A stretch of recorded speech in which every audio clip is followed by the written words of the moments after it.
Big Z Reviews. Dublin Murders is a new British TV show that had the whole season already premiered, but now it's coming out on Stars in America. And I enjoyed a lot of it. It's a very cinematic TV show, although some of the stuff it does can be a little annoying. Rob Riley and Cassie Maddox. See into the trees. The body of a young girl was found. Is this something to do with the others? Oh, you can. 21 years ago, 3 kids go into those woods. Only one comes out alive. So this mainly stars Sarah Greene as Cassie Maddox and Killian Scott as Rob Riley. And they are, investigators in the Dublin Murder Squad, essentially they call themselves. And they have to, they find this body of, a 14-year-old ballerina prodigy. And they have to figure out, who killed her. And then there's a lot of shenanigans around it. But there's also other stuff going on because in the forest where they find it is where 2 kids disappeared like 15, 20 years ago. And Killian Scott, he was involved in that somehow. And even though he's changed his name, and so of course, there's going to be a bunch of shenanigans with that. And I was really with this show for a while. I really liked it. The acting is great, the writing is great. I like, the characters are interesting, and like I said, it's very cinematic and very, very well shot, and it's as a whole, it's shot and filmed better than the average criminal show in America. But things kind of get stupid when this is based on a book, and it's actually based on 2 books.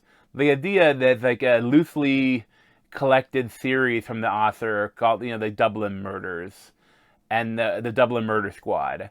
And then the first book is about the Rob or Adam Riley.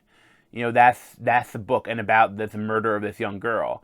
And the second book is Cassie Maddox's character and her going back undercover to find this weird kind of nuclear family sort of thing that lives together, and one of the persons as a kill that's like a doppelganger. And it's interesting. I think in the books, I haven't read them, but I looked them up, and it seems like there's a lot of kind of fable-y sort of things with it, because there's a lot of the mystique of Ireland and all the tales and the mysticism, but kind of mixed in with the real life kind of brutality. And they do that in this show too. But they have a doppelganger, and they have this whole thing where, Killian Scott as Rob Riley, the whole time he doesn't have no memory of what happened as a kid when his 2 best friends disappeared. And he's slowly trying to remember, but also it's the thing he was found with his shirt was torn up with claws, but and his shoes were filled with blood, but he didn't have a scratch on him. And they never found the bodies of his friends. And there's a thing that the mysticism thing that what got them, was it other kids, were the bad guys, or was it some monster? And there's also again there's Cassie Maddox, she used to be an undercover cop, and then she's now working in murder after she was stabbed almost in the heart by the person she was pretending to be in love with to get to get arrested. And she later finds that this woman had been using her secret identity that she made up as a kid, which was her imaginary friend, and this woman looks exactly like her. It's her doppelganger. So there's a lot of weird stuff with that. And it's funny, it's in the show, the characters are kind of douchebags, especially Rob Riley, but you kind of understand why. It's interesting, when they become douchebags. It's interesting how they do it, but at the same time, it's man, this guy's a douchebag. It's they're not likable, but you kind of understand why they're not likable. But when at a certain point in halfway through the show, the 2 characters kind of split apart, and he's still investigating the murder of this kid, and then Sarah Greene is investigating this other thing with his group of friends, and one of the friends was stabbed in the heart, almost just like she was stabbed, but actually hit her heart. and she looks just like her. It's her doppelganger. So they decide that say that she survived the attack, and they send her to live in this house with these strangers and try to find out who murdered her doppelganger. And it feels like a right turn. It feels like I don't really give a shit about this case. I care about the other case. Why are you doing this right now? I don't give a shit about this. And I think it's because, this was two separate books that they combined for the show, and to maybe make the show a little longer. It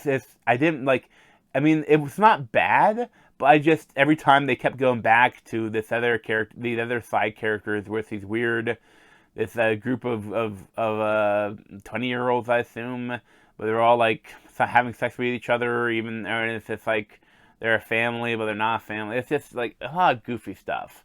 But there's some thrilling stuff there. I just didn't care as much as I cared about the murder of this child and what was going on with that child's family. There's a lot of weird stuff going on with the family and with the town and with what might be living in the woods. And there's a lot of interesting stuff with that. But it didn't quite hit the mark. The second half of the season didn't hit the mark for me. But there is a lot here that I would recommend watching. But I'd probably give it like an 8.5 out of 10, 8.25 out of 10. I definitely would recommend it, but with some caveats. It gets a little muddled in the second half of the season.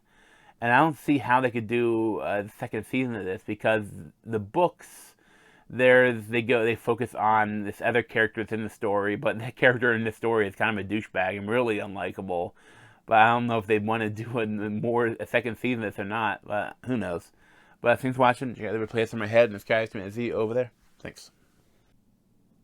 This has been a Big Z TV show review. Thanks for watching.